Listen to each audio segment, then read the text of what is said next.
শয়তান, কোন ইবলিস, কোন দাজ্জাল বুঝাইলো এই আমাদের মহিলাদেরকে যে রমজান মাসে শাড়ি গহনা 3 পিস জুতা সম্পূর্ণ নতুন কিনতে হয়?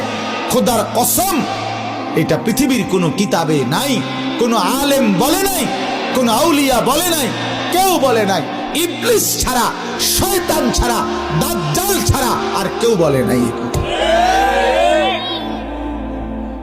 এটা দাজ্জালে বলছে, দাজ্জাল, শয়তান ইবলিসে বলছে। তোমরা ছেলেরাও মনে রাখো, ঈদ মানে নতুন কোনো জুতা না, ঈদ মানে ইবাদত।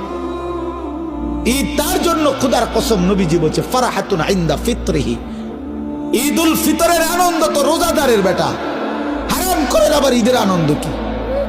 সুদখোরের কোনো ঈদ নাই, ঘুষখোরের কোনো ঈদ নাই, মদখোর, নেশাখোর, ফুট্টাখোর, বাবাখোর, ডালখোর, হারামখোর, ইয়াবাখোর, এই সমস্ত অসভ্যের কোনো ঈদ নাই বেটা। তোর আবার কিসের ঈদ বেটা? হ্যাঁ, বেহায়া নারী, বেপর্দা নারী রাস্তার পুরুষকে হাইটা হাইটা নিজের শরীর দেখাইছে, নাটক, সিনেমা, নর্তকীর নাচ গান দেখছে টেলিভিশনে, এমন অসভ্য নারীর কোনো ঈদ নাই।